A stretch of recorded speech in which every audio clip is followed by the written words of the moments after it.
ধন ধান্য পুষ্প ভরা আমাদের এই বসুন্ধরা, তাহার মাঝে আছে দেশ এক, সকল দেশের সেরা।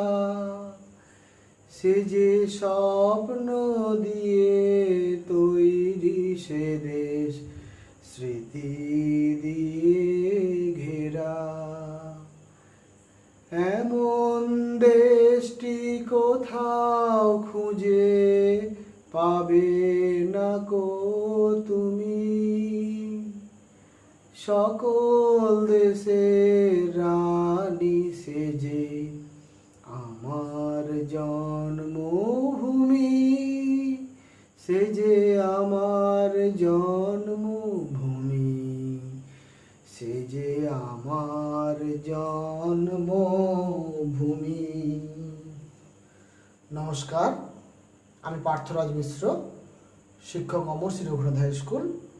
আপনাদের সবাইকে আজ আরও একবার অ্যারাইজ অ্যান্ড অ্যাওয়েকের ক্লাসরুমে স্বাগত জানাই। আমার স্নেহের ছাত্রছাত্রীরা, বিশেষত দশম শ্রেণীর ছাত্রছাত্রীরা, তোমরা জানো আমি এই মুহূর্তে আঞ্চলিক ভূগোল আলোচনা করছি। আজকের ক্লাসে আমি কিন্তু আঞ্চলিক ভূগোলের অন্তর্গত ভারতের ভূপ্রকৃতি আলোচনা শুরু করব। এই ভূপ্রকৃতি আলোচনা শুরু করার আগে আমি তোমাদের কাছে কয়েকটা কথা বলে নিতে চাই। কথাগুলো কি? ধরে নাও আমরা যারা এই পূর্ব মেদিনীপুর জেলার মানুষ, আমরা এই জেলায় বসবাস করি, একটা সমভূমি অঞ্চলে বসবাস করি। আমাদের খুব কাছেই, বাড়ির খুব কাছেই দীঘা নামক স্থানটি অবস্থিত। ফলে আমরা কিন্তু দীঘায় বহুবার গেছি এবং আমরা কিন্তু সবাই এই সমভূমি সম্পর্কে আমাদের একটা ধারণা আছে। এবার ধরো আমরা স্কুল থেকে তোমাদেরকে দার্জিলিং বেড়াতে নিয়ে যাব, তোমাদের কেমন লাগবে? নিশ্চয়ই খুব আনন্দ হবে। একইভাবে যারা দার্জিলিং জেলার ছাত্রছাত্রী বা যারা দার্জিলিং জেলার মানুষ, তারা কিন্তু দার্জিলিংয়ের পার্বত্য অঞ্চলে বসবাস করে। পার্বত্য অঞ্চলে থাকতে থাকতে তাদের একঘেয়েমি কাটানোর জন্য তারা কিন্তু আবার দীঘায় বেড়াতে আসে। অর্থাৎ তাদের কাছে কিন্তু পার্বত্য অঞ্চলটাই যেহেতু তারা সারা জীবন বসবাস করে আসছে, তাই পার্বত্য অঞ্চলটার একঘেয়েমি থেকে বেরিয়ে আসার জন্য তারা নতুন একটা স্থানে বেড়াতে যেতে চায়। তারা কিন্তু দীঘায় বেড়াতে আসে। দীঘাতে সমুদ্র আছে এবং দার্জিলিং থেকে যখন তারা দীঘা আসবে দীর্ঘ পথ অতিক্রম করে বেড়াতে, তখন কিন্তু তারা পশ্চিমবঙ্গের সমস্ত জেলার উপর দিয়ে এসে দীঘায় পৌঁছাবে। ফলে পশ্চিমবঙ্গের বিভিন্ন জেলায় কী ধরনের ভূপ্রাকৃতিক দৃশ্য সেটা কিন্তু তারা দেখতে পাবে। আবার ধরে নেওয়া যাক আমরা এবছর দার্জিলিং বেরিয়ে এলাম, পরের বছর আমরা কিন্তু আবার ধরে নাও যে পুরুলিয়ার অযোধ্যা পাহাড় বেড়াতে যাব, বা অযোধ্যা পাহাড়ের পুরুলিয়ার যারা বসবাসকারী মানুষ বা ছাত্রছাত্রী তারা সিদ্ধান্ত নিল তারা দার্জিলিং যাবে, বা তারা সিদ্ধান্ত নিল তারা দীঘা বেড়াতে আসবে। এইভাবে আমরা যারা সমভূমি এলাকার মানুষ, আমরা যারা সমুদ্র উপকূলবর্তী অঞ্চলের মানুষ, আমরা যারা সমুদ্র তীরবর্তী অঞ্চলের মানুষ, আমরা কখনো মালভূমি অঞ্চলে পুরুলিয়া বাঁকুড়া জেলায় বেড়াতে যাই, আবার পুরুলিয়া বাঁকুড়া জেলার মানুষ সমুদ্র তীরভূমি অঞ্চলে বেড়াতে আসে, বা সমুদ্র তীরবর্তী অঞ্চলের মানুষ আমরা কখনো পার্বত্য অঞ্চলে বেড়াতে যাই, আবার পার্বত্য অঞ্চলের বাসিন্দারা আমাদের এলাকায় বা মালভূমি অঞ্চল এলাকায় বেড়াতে যায়। এই যে বেড়াতে যায়, এই বেড়াতে গেলে কিন্তু একটা দারুণ শিক্ষা অর্জন করা যায়। ফলে বেড়ানোর একটা বিশাল গুরুত্বপূর্ণ ভূমিকা আছে, যেটাকে আমরা বলি দেশ ভ্রমণের উপকারিতা। এই যে দেশ ভ্রমণের উপকারিতা কথাটা সম্পর্কে আমাদের ধারণা হয়তো ক্লিয়ারলি নেই। আসলে ব্যাপারটা হচ্ছে আমরা যখন নতুন কোনো একটা স্থানে বেড়াতে যাই তখন আসলে আমরা সেই স্থানের ভূপ্রকৃতি, সেই স্থানের নদ নদী, সেই স্থানের জলবায়ু, সেই স্থানের মৃত্তিকা, সেই স্থানের স্বাভাবিক উদ্ভিদ এবং সেই স্থানের মানুষের বিভিন্ন অর্থনৈতিক ক্রিয়াকলাপ চোখে দেখে আমরা সামগ্রিক একটা ধারণা লাভ করতে পারি ওই অঞ্চলের মানুষ কিভাবে প্রকৃতির সঙ্গে লড়াই করে বেঁচে আছে বা কিভাবে তাদের জীবন জীবিকা অর্জনের জন্য সচেষ্ট হয়। এই পুরো ব্যাপারটা সম্পর্কে একটা ধারণা লাভ করার জন্য আমাদের কিন্তু বিভিন্ন জায়গা বেড়াতে গেলে খুব সুবিধে হয়। তাই প্রত্যেক বছর আমরা কিন্তু বিদ্যালয়ের উদ্যোগে একটা করে এক্সকারশন বা এডুকেশনাল ট্যুরের ব্যবস্থা করি। যে এক্সকারশন বা এডুকেশনাল ট্যুর আমাদের শুধুমাত্র মনের প্রশান্তি দেয় না, মনের পরিবর্তন আনে না, সেই সঙ্গে বহু জিনিস আমাদের শিখতে সাহায্য করে, আমাদের নতুনভাবে ইতিহাসটা শিখতে সাহায্য করে, নতুনভাবে ভূগোল শিখতে সাহায্য করে, নতুনভাবে সামাজিক অবস্থা, অর্থনৈতিক অবস্থা আমাদের অনুধাবন করতে সাহায্য করে। তাই ভূগোল পাঠের প্রয়োজনীয়তা তথা দেশ ভ্রমণের প্রয়োজনীয়তা তথা শিক্ষামূলক ভ্রমণের প্রয়োজনীয়তা অত্যন্ত গুরুত্বপূর্ণ। এবারে আমি এতগুলো কথা কেন বললাম তার কারণ হচ্ছে আজকে আমরা পড়ব ভূপ্রকৃতি। এই ভূপ্রকৃতি ব্যাপারটাকে বুঝতে গেলে প্রথমে আমাদের কিন্তু একটু ক্লাস 9-এর পড়াশোনার কথাটা ভেবে নিতে হবে।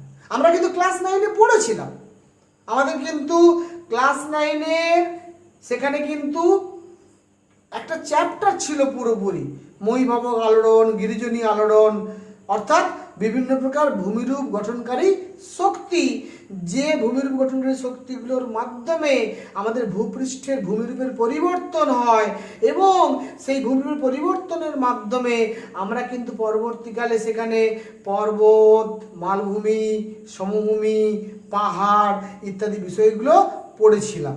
এখন এই যে পাহাড়, পর্বত, মালভূমি, সমভূমি এই ব্যাপারগুলো আসলে কি বা ভূপ্রকৃতি এই ব্যাপারটা আসলে কি, আমি তোমাদের একটু ভূপ্রকৃতি এই টার্মটার দিকে একটু খেয়াল করতে বলবো। ভূপ্রকৃতি, ভূ মানে কি? ভূ মানে পৃথিবী। এখানে ভূ মানে হচ্ছে ভূপৃষ্ঠ বা পৃথিবী পৃষ্ঠ, আর প্রকৃতি কথার অর্থ হচ্ছে তার উপরিভাগের আকৃতি বা প্রকৃতি বা তার উপরিভাগের রূপ। এটাকে আমরা ভূমি রূপও বলতে পারি। তাহলে যাহাই ভূপ্রকৃতি তাহাই ভূমি রূপ, বা আরো সুন্দর করে বললে তাহাই হচ্ছে প্রাকৃতিক ভূদৃশ্য। এই প্রাকৃতিক ভূদৃশ্যের মধ্যে অবশ্য মৃত্তিকা, স্বাভাবিক উদ্ভিদ, নদ নদী সমস্ত কিছু পড়বে। কিন্তু আমি তোমাদের যেটা বলতে চাইছি ভূপ্রকৃতি মানে ভূপৃষ্ঠের উপরিভাগের আকৃতি বা প্রকৃতি বা ভূপৃষ্ঠের উপরিভাগের রূপ। আমরা রূপ বলতে কি বুঝি? রূপ মানে দেখতে কেমন। রূপ কথার অর্থ হচ্ছে দেখতে কেমন। দেখতে কেমন, কে দেখতে কেমন এখানে? না, ভূপৃষ্ঠটা এখানে দেখতে কেমন। ভূপৃষ্ঠ কেমন দেখতে তার উপরে ভিত্তি করেই কিন্তু আমরা ভূপ্রকৃতি পর্যালোচনা করব। এবারে এই ভূপৃষ্ঠ সাধারণত 3 রকমের বিষয় দিয়ে গঠিত হয়। হয় সেটা পার্বত্য অঞ্চল হবে, না হলে সেটা মালভূমি অঞ্চল হবে, না হলে সেটা সমভূমি অঞ্চল হবে। আমরা প্রথমে কিন্তু জানবো এই পার্বত্য অঞ্চল, মালভূমি অঞ্চল আর সমভূমি অঞ্চল এটা আমরা কিসের ভিত্তিতে নির্ধারণ করব। এসো আমরা বোর্ডে কিন্তু একটু ছবি এঁকে তোমাদের বিষয়টা বুঝিয়ে দিই, তাহলে কিন্তু ভূপ্রকৃতি ব্যাপারটা বুঝতে অনেক ইজি হয়ে যাবে। ব্যাপারটা যদি আমি এইভাবে দেখাই, ধরে নেওয়া যাক এইটা আমার পার্বত্য অঞ্চল, এবারে এইটা আমার মালভূমি অঞ্চল এবং এইটা আমার সমভূমি অঞ্চল এবং এইটা হচ্ছে সমুদ্র। আমরা যদি এইভাবে যদি আমরা একটা ছবি এঁকে নিই তাহলে আমাদের বুঝতে সুবিধে হবে। এই হচ্ছে আমাদের মোটামুটি ভাবে, যদি আমরা এটাকে এইভাবে একটা বোঝার সুবিধার জন্য চিহ্নিত করে দিই, তাহলে এইটা হচ্ছে আমার, দেখতে পাচ্ছি তোমরা ছবি দেখেই বুঝতে পারছো, এইটা হচ্ছে পার্বত্য অঞ্চল, এইটা হচ্ছে মালভূমি অঞ্চল, এটা হচ্ছে মোটামুটিভাবে সমভূমি অঞ্চল হিসেবে আমরা বলতে পারি। এখানে এই যে পর্বত মালভূমি সমভূমি, এটা কিসের ভিত্তিতে আমরা করি? এখানে কিন্তু কতগুলো বিষয়, একটা হচ্ছে 1 নম্বর বিষয় হচ্ছে সমুদ্র সমতল থেকে উচ্চতা, এটা খুব গুরুত্বপূর্ণ একটা ফ্যাক্টর, এই সব থেকে গুরুত্বপূর্ণ ফ্যাক্টর এইটা, সমুদ্র সমতল থেকে উচ্চতা। 2 নম্বর হচ্ছে বিস্তৃতি,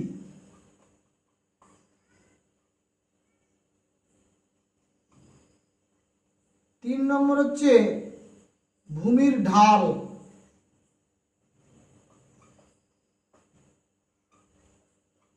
4 নম্বর হচ্ছে বন্ধুরতা। বন্ধুরতা ব্যাপারটা আমি একটু করে ব্যাখ্যা করছি, বন্ধুরতা। 5 নম্বর শৃঙ্গ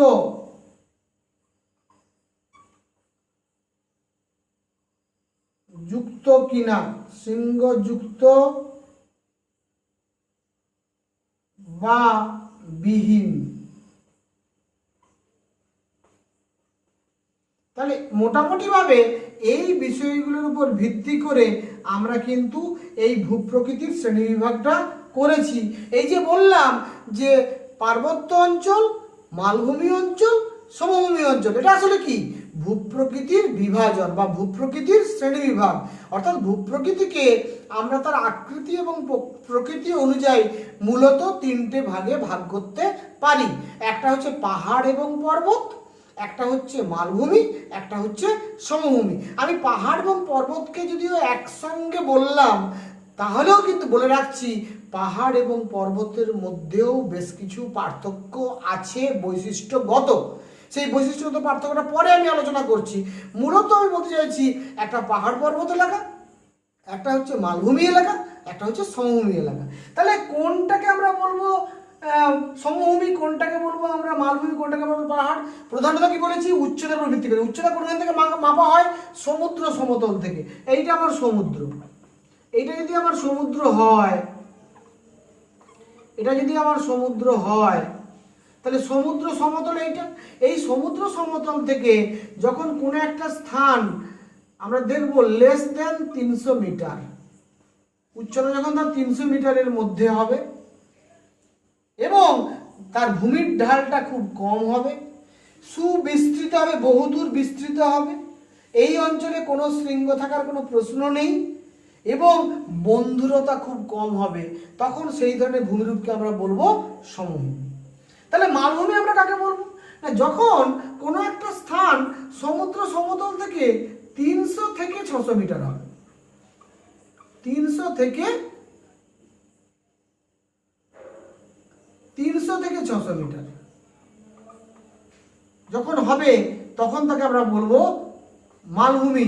এটা কিন্তু উচ্চতা নিরিখে শুধু বললে হবে না, উচ্চতা একটা ফ্যাক্টর এবং ইম্পর্টেন্ট ফ্যাক্টর। উচ্চতা ছাড়াও মালভূমির আরো কতগুলো বৈশিষ্ট্য থাকবে। সেটা কি? না, তার উপরিভাগটা তরঙ্গায়িত বা ঢেউ খেলানো হবে। এই দেখো উপরিভাগটা কিন্তু তরঙ্গায়িত বা ঢেউ খেলানো আমরা দেখতে পাচ্ছি, উপরিভাগটা তরঙ্গায়িত বা ঢেউ খেলানো। প্রান্তদেশ খাড়া ঢাল যুক্ত হবে, দুটো প্রান্তভাগ খাড়া ঢাল যুক্ত হবে। উপরিভাগ আমরা দেখব তরঙ্গায়িত, প্রান্তভাগ খাড়া ঢাল যুক্ত এবং 300 থেকে 600 মিটার উচ্চতা বিশিষ্ট যে শিলাময় ভূভাগ, তাকে আমরা বলবো মালভূমি। তাহলে এইটাকে আমরা বলবো সমভূমি, এটাকে আমরা বলবো সমভূমি, এটাকে আমরা বলবো মালভূমি, আর এই অঞ্চলকে আমরা বলবো পার্বত্য অঞ্চল। পার্বত্য অঞ্চল আমরা তার বৈশিষ্ট্য কি দেখবো? পার্বত্য অঞ্চল, এই পার্বত্য অঞ্চলের মধ্যে আমি কিন্তু পাহাড় দেখাইনি, আমি পাহাড়ের সাথে পার্বত্য পার্থক্য একটু করে বলে দিচ্ছি। তাহলে মূল কথা হচ্ছে আমার দেখলাম আমি যে পার্বত্য অঞ্চলের উচ্চতা কত হবে? না, greater than 1000 metre, greater than 1000 metre. উচ্চতা সমুদ্র সমতল থেকে 1000 মিটারের বেশি হবে। একাধিক শৃঙ্গযুক্ত, এইগুলো এক একটা শৃঙ্গ, এইগুলো হচ্ছে এক একটা শৃঙ্গ, একাধিক শৃঙ্গযুক্ত, বহুদূর বিস্তৃত, বিস্তার বহুদূর হবে, বিস্তার হবে বহুদূর, বহুদূর বিস্তৃত, বিস্তৃতি হবে বেশি, অনেক দূর। ভূমির ঢাল হবে খুব খাড়া, ভূমির ঢাল হবে খুব খাড়া, এবং বন্ধুরতা খুব বেশি হবে। বন্ধুরতা মানে এবড়ো খেবড়ো ভাব, বন্ধুরতা কথার অর্থ এবড়ো খেবড়ো, খুব উঁচু নিচু, এই উঁচু নিচুকে বলা হয় ভালো ভাষায় বন্ধুরতা। তাহলে বন্ধুরতা খুব বেশি হবে এবং একাধিক শৃঙ্গযুক্ত হবে। তাহলে আমরা পর্বতের সংজ্ঞা কি বলবো না, ভূপৃষ্ঠের যে সমস্ত স্থান সমুদ্র সমতল থেকে 1000 মিটারের বেশি উঁচু, আমরা দেখব বহুদূর বিস্তৃত, খুব খাড়া ভূমির ঢালযুক্ত, প্রচণ্ড এবড়ো খেবড়ো এবং একাধিক শৃঙ্গযুক্ত যে ভূভাগ, তাকে আমরা বলবো পর্বত। আর পাহাড়ের ক্ষেত্রে কি বলবো, পাহাড়ের ব্যাপারটা এইরকম, এইটাকে বলবো পাহাড়। সেখানে কিন্তু আমরা দেখব পাহাড়ের দেখবো আমরা, যদি আমরা এটাকে পাহাড় বলে ধরে নিই, তাহলে আমরা দেখতে পাবো যে এর উচ্চতা হবে 600 থেকে 900 মিটার, 600 থেকে 900 মিটার বা 1000 মিটার পর্যন্ত হতে পারে। এটা কিন্তু একটাই শৃঙ্গযুক্ত হবে এবং এর গাটা কিন্তু মসৃণ হবে, ঢালটা অতখানি খাড়া হবে না পর্বতের মতো। তাহলে পর্বতের ঢাল কিন্তু খুব বেশি খাড়া, পাহাড়ের ঢাল অত খাড়া নয়। পর্বতের কিন্তু উপরিভাগ প্রচণ্ড এবড়ো খেবড়ো, পাহাড়ের উপরিভাগ অতখানি এবড়ো খেবড়ো নয়, অনেকটা মসৃণ, অনেকটা তুলনামূলক বিচার অনেকটা মসৃণ। পর্বতের উচ্চতা বেশি, পাহাড়ের উচ্চতা অনেকটা কম। পর্বতের বন্ধুরতা বেশি, পাহাড়ের বন্ধুরতা কম। পর্বতে একাধিক শৃঙ্গ থাকে, পাহাড়ে একটি মাত্র শৃঙ্গ থাকে। তাহলে আমরা কিন্তু আসলে এই ভারতের ভূপ্রকৃতি পড়ার আগে আমরা কিন্তু বুঝে নিলাম যে পর্বত কাকে বলে, পাহাড় কাকে বলে, মালভূমি কাকে বলে, সমভূমি কাকে বলে। এই 4টে জিনিস যখন আমরা ভালো করে বুঝে নেব, তখন কিন্তু আমাদের পৃথিবীর যে কোনো দেশের ভূপ্রকৃতি খুব সহজেই বোঝা হয়ে যাবে। আসলে ভূপ্রকৃতি ব্যাপারটা কি আমরা ভালো করে বুঝি না বলে আমরা অনেক সময় বিভিন্ন ধরনের অপ্রয়োজনীয় কথা ভূপ্রকৃতি বলতে গিয়ে লিখে ফেলি। আমাদের কিন্তু ভূপ্রকৃতি আলোচনার সময় ভূপ্রকৃতি সংক্রান্ত কথাই বলতে হবে। এবারে আমি তোমাদের যেটা শেখাবো সেটা হচ্ছে, তোমরা নিশ্চয়ই বুঝতে পেরে গেছো এই ছবিটা থেকে যে কোন কোন পয়েন্টের উপর ভিত্তি করে আমরা একটা ভূভাগকে সমভূমি বলবো, একটা ভূভাগকে মালভূমি বলবো, একটা ভূভাগকে পার্বত্য অঞ্চল বলবো, বা একটা ভূভাগকে পাহাড় বলবো। এইখানে কিন্তু আমি পয়েন্টগুলো বলেছি সমুদ্র সমতল থেকে উচ্চতার উপর ভিত্তি করে, বিস্তৃতির উপর ভিত্তি করে, ভূমির ঢালের উপর ভিত্তি করে, বন্ধুরতার উপর ভিত্তি করে, এবং শৃঙ্গ আছে কি নেই, শৃঙ্গ থাকলে শৃঙ্গ একটা না একাধিক, শৃঙ্গ আছে বা নেই, আর শৃঙ্গ থাকলে একটা শৃঙ্গ না একাধিক শৃঙ্গ, এইগুলোর উপর ভিত্তি করে কিন্তু আমরা পর্বত, পাহাড়, মালভূমি, সমভূমি ইত্যাদি বিভিন্ন ভাগে ভূপ্রকৃতিকে বিভাজিত করেছি। এবারে প্রশ্ন হচ্ছে, তাহলে যখন আমরা কোনো একটা দেশের ভূপ্রকৃতি পড়বো, আমি এবার একটা মুছে দিই, তোমরা নিশ্চয়ই বুঝতে পেরে গেছো ছবিটা। এবার যদি আমরা একটা মুছে দিই, এই ভূপ্রকৃতি পরীক্ষাতে যখন পড়ে আমরা কিন্তু পরীক্ষায় কোন কোন পয়েন্টের উপর ভিত্তি করে লিখব, যে যে পয়েন্টের উপর ভিত্তি করে আমাদের লিখতে হবে, সেই পয়েন্টগুলো আমাদের বুঝে নেওয়া খুব প্রয়োজন। আমি তারপরে ভারতের ভূপ্রকৃতিতে ঢুকবো। আগে আমরা ভূপ্রকৃতি ব্যাপারটা যদি বুঝি, তাহলে ভারতের ভূপ্রকৃতি কেন, যে কোনো দেশের ভূপ্রকৃতি, যে কোনো রাজ্যের ভূপ্রকৃতি, যে কোনো জেলার ভূপ্রকৃতি আমরা সহজেই বিশ্লেষণ করতে পারবো। তাই আমি ভূপ্রকৃতি টার্মটাতে বেশি জোর দিচ্ছি, তারপরে যাবো দেশের ভূপ্রকৃতি বা ভারতের ভূপ্রকৃতির কথায়। এখন প্রশ্ন হচ্ছে, দেখো ভূপ্রকৃতি যখন লিখতে বলা হবে, যখন ভূপ্রকৃতি লিখতে বলা হবে, তোমরা একটু লক্ষ্য করে দেখো, আমি যখন ভূপ্রকৃতি লিখতে বলা হবে তখন আমরা কোন কোন বিষয়ের উপরে ভিত্তি করে লিখব পরীক্ষাতে, কোন কোন পয়েন্ট। প্রথমে তো আমরা অবশ্যই অবস্থান লিখব। অবস্থানটা ভূগোলের সঙ্গে এমনই একটা ওতপ্রোতভাবে জরুরি বিষয় যে আমাদের যাই জিজ্ঞেস করুক না কেন আমাদের অবস্থান বলতে হবে। তাহলে আমাদেরকে যে দেশের বা যে রাজ্যের বা যে অঞ্চলের ভূপ্রকৃতির বর্ণনা করতে বলা হচ্ছে, সেই দেশটি বা সেই রাজ্যটি বা সেই অঞ্চলটি প্রথমে কোথায় অবস্থিত। কোথায় অবস্থিত মানে দেশের মধ্যে হলে দেশের ভেতরে কোন দিকে অবস্থিত, মহাদেশের বিষয় হলে মহাদেশের কোন অংশে অবস্থিত। তাহলে আমরা অবস্থানটাকে কিন্তু দুটো ভাগে ভাগ করে করতে পারি। একটা হচ্ছে মহাদেশগত অবস্থান, মহাদেশগত অবস্থান, অবস্থানটাকে আমরা বিভিন্নভাবে লিখতে পারি। আরেকটা আমরা লিখতে পারি কি, আরেকটা লিখতে পারি অক্ষাংশ দ্রাঘিমাংশগত অবস্থান, অক্ষাংশ দ্রাঘিমাংশগত, অক্ষাংশ ও দ্রাঘিমাগত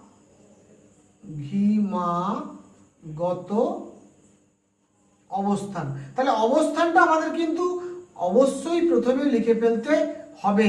এটা কিন্তু ভূপ্রকৃতির জন্য নয়, যে কোনো বিষয়ে ভূগোলের বিষয়ে আলোচনা করতে গেলে অবস্থানটা লিখতে হবে।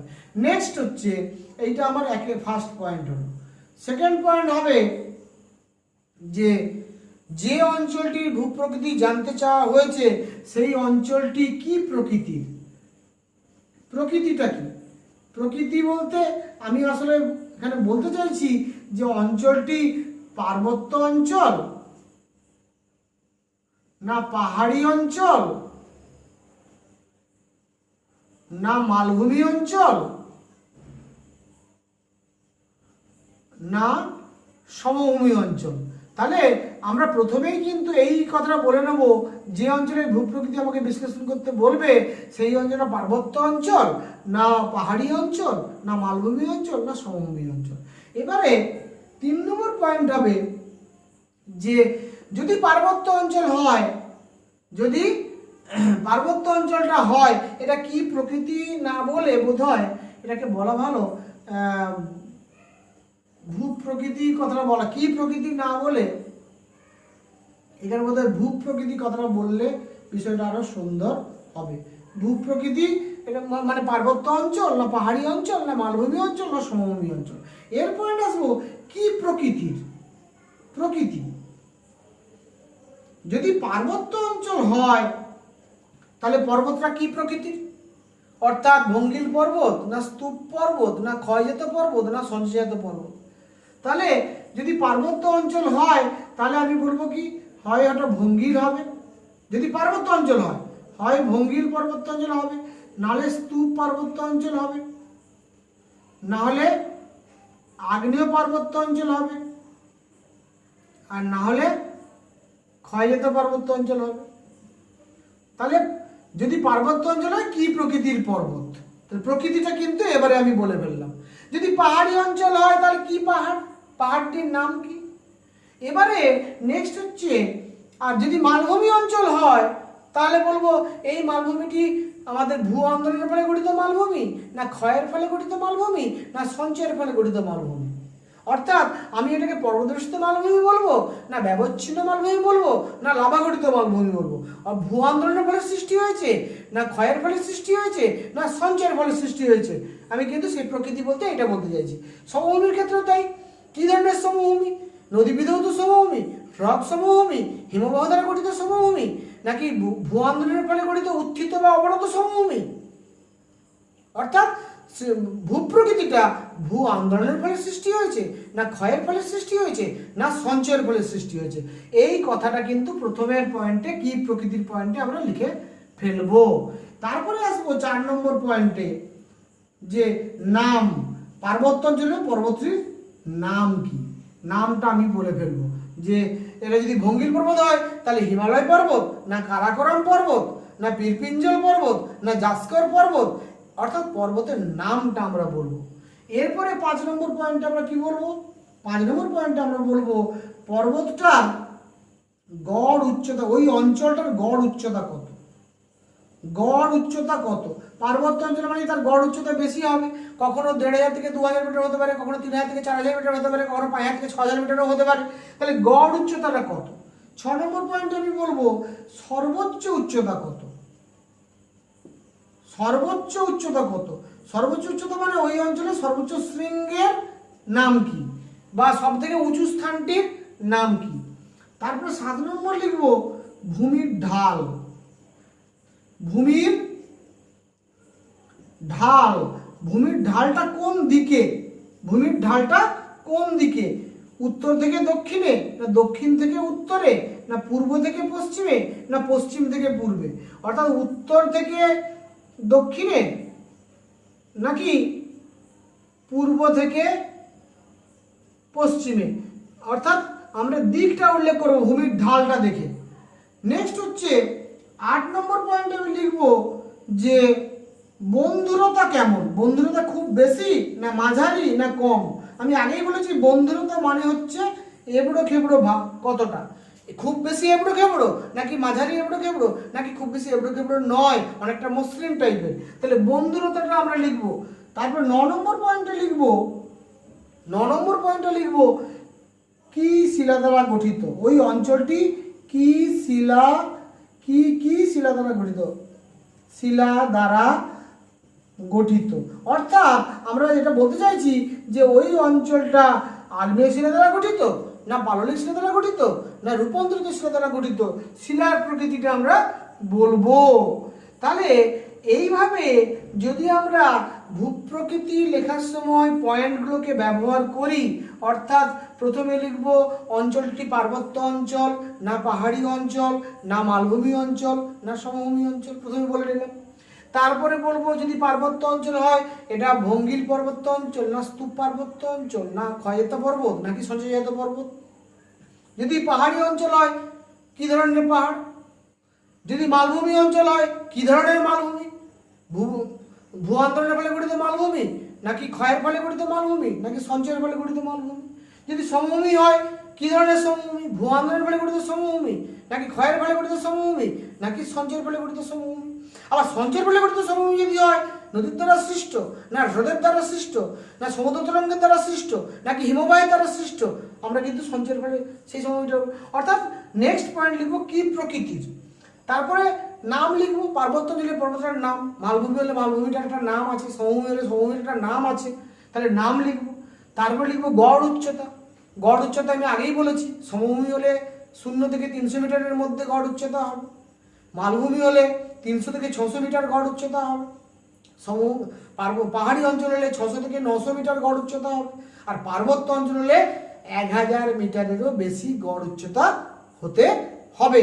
তবে আমি একটুখানি বলে রাখি, আমরা কিন্তু যে মালভূমির কথাটা বলছি 300 থেকে 600 মিটারের মধ্যে, এটা কিন্তু নিচু মালভূমি। পৃথিবীতে এমন অনেক মালভূমি আছে যেগুলো কিন্তু পাহাড়ের মতো উঁচু, অর্থাৎ উচ্চতা 3000 মিটার 4000 মিটার 5000 মিটার পর্যন্ত উচ্চতাযুক্ত মালভূমি আছে, কিন্তু উপরিভাগটা অনেকটা সমতল এবং ঢেউ খেলানো, প্রান্ত বা খাড়া ঢালযুক্ত। ওই বৈশিষ্ট্যগুলোর জন্য তাকে কিন্তু সেখানে মালভূমি বলে আখ্যায়িত করা হচ্ছে। তাহলে উচ্চতা পর্বতের মতো শুধু হলে হবে না, উচ্চতা পয়েন্টটা মেনটেন করলে হবে না, উচ্চতার পাশাপাশি অন্যান্য যে বিষয়গুলো ভূমির ঢাল, উপরিভাগের আকৃতি প্রকৃতি, ভূমির বন্ধুরতা ইত্যাদি সমস্ত বিষয়কে মাথায় রেখে সেটা পার্বত্য অঞ্চল না মালভূমি অঞ্চল না সমভূমি অঞ্চল তবে গিয়েই আমরা বলতে পারবো। তাহলে এবার যদি পার্বত্য অঞ্চল গড় উচ্চতা আমার হয়ে গেল, যখনই গড় উচ্চতা হয়ে গেল তখনই কিন্তু পার্বত্য অঞ্চল হলে সর্বোচ্চ উচ্চতা একটা পয়েন্ট আসবে। অর্থাৎ পার্বত্য অঞ্চল মানে সেই অঞ্চলের সর্বোচ্চ শৃঙ্গটার নাম কি, সর্বোচ্চ শৃঙ্গের নাম বলবো। যদি শৃঙ্গের নাম বলি, শৃঙ্গের উচ্চতা যদি জানা থাকে আরো ভালো হয়, তাহলে উচ্চতাটা আমি লিখে ফেলবো। এরপরে বলবো যে যদি মালভূমি অঞ্চল হয়, মালভূমি অঞ্চলেও কিন্তু ছোট ছোট পাহাড় আছে যেটার কিন্তু গড় উচ্চতা থেকে উচ্চতা বেশি, সেই পাহাড়গুলোর নামগুলো সেখানে বলতে হবে। যেমন ধরো ছোটনাগপুর মালভূমি, আমাদের পুরুলিয়া জেলার যদি কথা বলি তাহলে ওখানে কিন্তু আমার গোরগাবুরুর নাম আসবে। একইভাবে আমরা কিন্তু যেখানে যেখানে মালভূমি অঞ্চল আছে সেখানে কিন্তু একটা করে সর্বোচ্চ অংশ আছে, সেই সর্বোচ্চ অংশের নাম উল্লেখ করতে হবে। আচ্ছা, এরপরে আছে ভূমির ঢাল। ভূমির ঢাল কোন দিকে, অর্থাৎ উত্তর থেকে দক্ষিণে না দক্ষিণ থেকে উত্তরে নাকি পূর্ব থেকে পশ্চিমে বা পশ্চিম থেকে পূর্বে, এটা অত্যন্ত গুরুত্বপূর্ণ। এই কারণে ভূমির ঢালের উপরে নির্ভর করবে ওই অঞ্চলের ড্রেনেজ প্যাটার্ন, ওই অঞ্চলের জলনির্গম প্রণালী, ওই অঞ্চলের নদ নদীর প্রবাহ, ওই অঞ্চলের প্রধান নদী উপনদী শাখা নদীর প্রবাহ। ফলে ভূমির ঢাল সেদিক থেকে অত্যন্ত ইম্পর্টেন্ট একটা ব্যাপার, তাই ভূমির ঢাল তোমাদেরকে বলতেই হবে। নেক্সট বন্ধুরতা, মানে আমি আগে বলছি এবড়ো খেবড়ো মনো কতটা, সেটাকে বলছি বন্ধুরতা। আর কি শিলা দ্বারা গঠিত, এখান থেকে আমরা বুঝতে পারবো কিভাবে ওই ভূপ্রকৃতিটা সৃষ্টি হয়েছে। অঞ্চলটা পার্বত্য আগ্নেয় শিলা দ্বারা গঠিত, না পাললিক শিলা দ্বারা গঠিত, নাকি রূপান্তরিত শিলা দ্বারা গঠিত, এটার মাধ্যমে কিন্তু আমাদের ভূপ্রাকৃতিক যে গঠনটা বুঝতে সুবিধে হবে। এই পয়েন্টগুলোর উপর ভিত্তি করে কিন্তু পরীক্ষাতে ভূপ্রকৃতির প্রশ্নের উত্তর লিখতে হবে। এমনটা নয় ভূপ্রকৃতি বর্ণনা করো মানে তোমাকে পৃষ্ঠার পর পৃষ্ঠা বর্ণনা করতে হবে, তা কিন্তু না। আমরা কিন্তু যদি পয়েন্ট আকারে সুনির্দিষ্টভাবে পরীক্ষার হলে উপস্থাপন করতে পারি, তাহলে কিন্তু আমরা ফুল মার্কস পেতে পারবো। ফুল মার্কস পেতে গেলে বেশি লিখতে হয় না, ফুল মার্কস পেতে গেলে অবশ্যই লিখতে হয় টু দ্য পয়েন্ট। তোমাদের প্রশ্নের উপরে লেখা থাকে মাধ্যমিকের, answer must be brief and to the point. Special credit will be given for the answers which are brief and to the point. ফলে এই যে কথাটা লেখা আছে brief and to the point, অর্থাৎ সংক্ষিপ্ত এবং যথাযথ যদি উত্তর আমরা দিই তাহলে কিন্তু ফুল মার্কস ক্যারি করতে পারি। সঙ্গে যদি আমরা একটা ভারতবর্ষের আউটলাইন ম্যাপ এঁকে ওই ভূপ্রাকৃতিক অঞ্চলটার অবস্থানটা আমরা দেখিয়ে দিই, তাহলে কিন্তু সোনায় সোহাগা হয়ে যাবে, অর্থাৎ লেখাটা খুব উৎকৃষ্ট মানের লেখা হয়ে যাবে।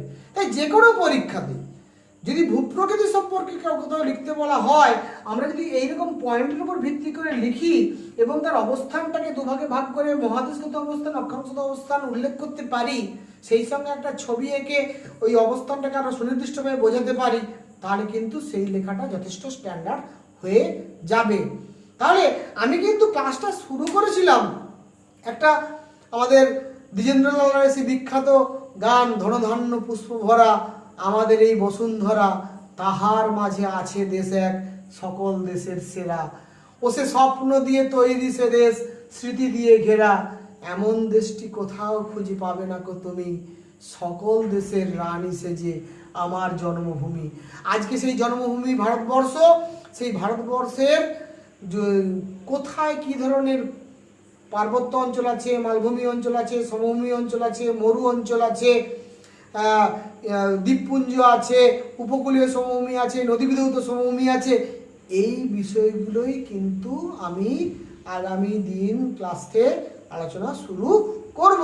অর্থাৎ ভারতবর্ষে কোথায় কোথায় পার্বত্য অঞ্চল আছে, কোথায় কোথায় মালভূমি আছে, কোথায় কোথায় সমভূমি আছে, কোথায় কোথায় মরুভূমি আছে, এই বিষয়টাই কিন্তু আমরা আগামী দিন থেকে আলোচনা শুরু করব। সেই জন্য আজকের ক্লাসটা কিন্তু ইন্ট্রোডাকশন ক্লাস, যেখান থেকে আমরা ভূপ্রকৃতি বিষয়টা বুঝে নিলাম। ক্লাস 9-এর সঙ্গে আমরা একটা রিলেশনশিপ গড়ে তুললাম। 9-এ আমরা ভূপ্রকৃতি পড়ে এসেছি, 10-এ আমরা পড়ব আঞ্চলিক ভূগোলের অন্তর্গত ভারতের ভূপ্রকৃতি। নেক্সট ক্লাসে ভারতের আউটলাইন ম্যাপ এঁকে ভারতবর্ষকে ভূপ্রাকৃতিক বৈচিত্র্য অনুসারে আমরা যে 5টি বা 6টি ভাগে ভাগ করতে পারি, সেই ভাগগুলোকে আমি সুনির্দিষ্টভাবে ম্যাপ পয়েন্টিং করে তোমাদের দেখাবো এবং ধাপে ধাপে এক একটা অঞ্চল সম্পর্কে বিস্তৃতভাবে আলোচনা করব। তাহলে স্নেহের ছাত্রছাত্রীরা, আজকের ক্লাস কিন্তু এই পর্যন্ত। তোমরা সবাই ভালো থেকো। সেই সঙ্গে যে সমস্ত সম্মানীয় ব্যক্তি আমার ক্লাস দেখছেন, আপনাদেরকে আরও একবার কৃতজ্ঞতা জানাই। সেই সঙ্গে যারা এখনও আমার সাবস্ক্রাইবার হননি, আপনাদের সবাইকে সাবস্ক্রাইবার হওয়ার জন্য অনুরোধ জানিয়ে, আমার স্নেহের ছাত্রদের ভালোবাসা জানিয়ে, শুভেচ্ছা জানিয়ে, অভিনন্দন জানিয়ে আজকের ক্লাস আমি এখানেই শেষ করছি। Thank you very much.